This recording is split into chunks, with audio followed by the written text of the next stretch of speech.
Assalamualaikum warahmatullahi wabarakatuh semua.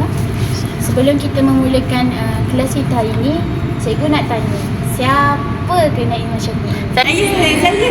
Alhamdulillah, ramai kenal. Jadi hari ini cikgu akan terangkan sedikit tentang latar belakang Imam Syafi'i. Imam Syafi'i ini yang kita tahu dia adalah pengasas mazhab Imam Syafi'i. Imam Syafi'i ini juga dia dilahirkan di Gaza, Palestin. Dan beliau merupakan keturunan Rasulullah sallallahu alaihi wasallam. Oleh disebabkan itu, beliau ni mahir dalam ilmu fiqh. Pada awalnya Imam Syafi'i ini berpegang kepada ajaran Imam Malik sebelum beliau berhijrah ke Iraq, dan di sana beliau diajar tentang ilmu penaklukan logik Islam yang diamalkan oleh ahli fiqh. Setelah itu, beliau pun berhijrah ke Mesir. Di situ beliau memperkenalkan sistem pemikiran, sistem penaklukan dan ajaran beliau itu mazhab Syafi'i itu sendiri. Faham. Jadi itulah serba sedikit tentang latar belakang Imam Syafi'i dan asal usul mazhab Syafi'i ditubuhkan. Jadi siapa tahu apa bukti pentingnya Imam Syafi'i dalam kehidupan kita? Saya. Okey. Cikgu, saya tahu bukti pentingnya Imam Syafi'i ini dalam kehidupan seharian kita. Yang pertama, Imam Syafi'i ini dia penyumbang kepada ilmu fiqh dan sunnah. Sama dengan imam-imam yang lain, iaitu Imam Abu Hanifah, Imam Maliki dan Imam Ahmad bin Hanbal.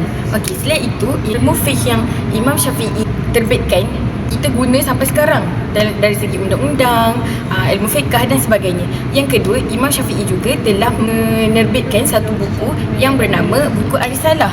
Buku Ar-Risalah ini menceritakan segala kisah tentang sunnah dan hadis yang terdapat di dalam buku tersebut. Jadi, seperti yang kita tahu, Imam Syafi'i ini memang seorang tokoh yang sangat kokoh yang berada dalam Islam. Artinya, itulah yang saya katakan tadi, yang mana dia adalah penyumbang kepada ilmu fiqh yang paling besar dalam Islam, dan juga beliau telah terbitkan satu buku yang bernama Ar-Risalah yang baik. Okey, ibu, saya ada soalan nak tanya. Siapa tahu analisis pemikiran tokoh Imam Syafi'i? Saya tahu tentang analisis terhadap pemikiran Imam Syafi'i, mendapati bahawa beliau juga telah mewujudkan penggunaan qiyas dalam agama Islam, khususnya dalam memberi penetapan terhadap sesuatu hukum permasalahan. Qiyas merupakan satu dari 4 sumber hukum Islam yang disepakati para ulama, dan qiyas menempati posisi keempat setelah Al-Quran, hadis dan ijma'. Qiyas juga memiliki keistimewaan, iaitu dibatasi ruang dan waktu. Selain itu, analisis pemikiran tokoh ini dapat dikaitkan dengan prinsip falsafah dan isu masa. Salah satu pemikiran Imam Syafi'i adalah beliau menetapkan Al-Quran dan As-Sunnah sebagai sumber rujukan utama bagi umat Islam. Ianya juga sebagai kunci atau rujukan bagi menetapkan suatu hukum atau suatu permasalahan yang timbul. Pemikiran Imam Syafi'i ini dapat dikaitkan dengan salah satu daripada prinsip falsafah dan isu semasa, yang mana Imam Syafi'i menetapkan perkara tersebut bagi mengelakkan umat Islam daripada falasi atau salah dalam berfikir.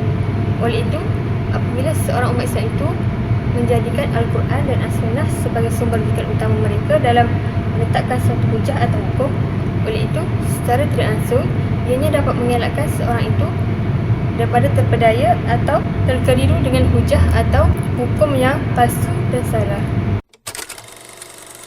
Kalau korang semua nak tahu, terdapat perbezaan yang sangat ketara antara tokoh Imam Syafi'i dan Adam Smith. Antaranya adalah dari sudut ekonomi dan keadilan sosial, peranan pemerintah dalam ekonomi, keadilan, etika dan moral, serta sudut pandang kejayaan dalam sesuatu ekonomi. Tokoh Adam Smith ni, dia lebih menekankan pasaran bebas untuk mencapai kemakmuran dan persaingan merupakan keutamaan individual. Manakala berbeza pula pendapat dengan Imam Syafi'i yang lebih menekankan keadilan sosial.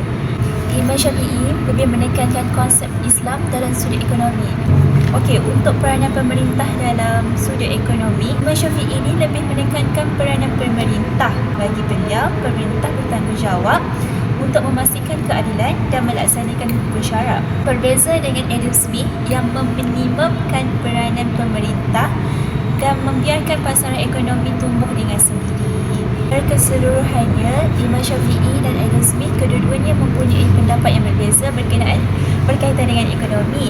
Namun begitu, kedua-duanya mempunyai pandangan yang boleh meningkatkan pertumbuhan ekonomi.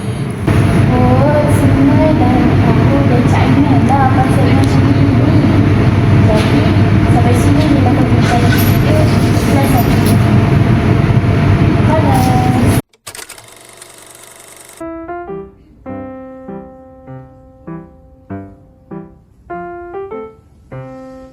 Bye. Aina. Zahira. Aina, kau tahu tak kisah Ada Smith? Sebab hari tu aku ada join kelas dengan Cikgu Fatimah. Dia ada cerita tentang tokoh Imam Syafi'i. Lepas tu ada seorang classmate ni, dia ada cerita pasal Ada Smith. Aku tak tahu sangat tentang Ada Smith ni. Boleh tak kau cerita kat aku? Sebab kan kau dah STP kan, dah biasa belajar kan sejarah. Nanti share lah kat aku. Boleh je. Saya pun ada je study pasal Adam Smith sebelum ni. Berdasarkan analisis pemikiran Adam Smith ni, dia berjaya mengemukakan satu idea tentang pencukaian. Pencukaian ni bagi Adam Smith ni, dia wajib untuk setiap negara. Sebabnya melalui sistem pencukaian, negara dapat meningkatkan modal negara. So bila modal negara ni dia sentiasa ada, ekonomi negara dia akan dapat berkembang. Sebabnya negara ada duit untuk memperkembangkan ekonomi masing-masing. Dari sudut pandangan beliau mengatakan yang kerajaan ni dia tak wajar mengenakan cukai yang membebankan rakyat. Tapi rakyat pula perlu memberi kerjasama dan menyokong negara masing-masing. Lepas tu, kalau negara ni ingin melindungi sumber nilai masing-masing, dia kena mengenakan cukai kepada barangan ekspor. Dan dia juga kena buat subsidi kepada mereka yang mengeksport barang. Benda ni kena buat sebab dia dapat melindungi pekerja domestik. Lepas tu, dari segi pekerja-pekerja mahir pula, menurut Adam ni, pekerja-pekerja mahir tak sewajarnya lah pergi berniaga di bandar-bandar lain. So kalau kita buat kesimpulan daripada idea Adam Smith ni, kita boleh nampak yang Malaysia pun masih menggunakan sistem pencukaian yang telah dihasilkan oleh Adam Smith.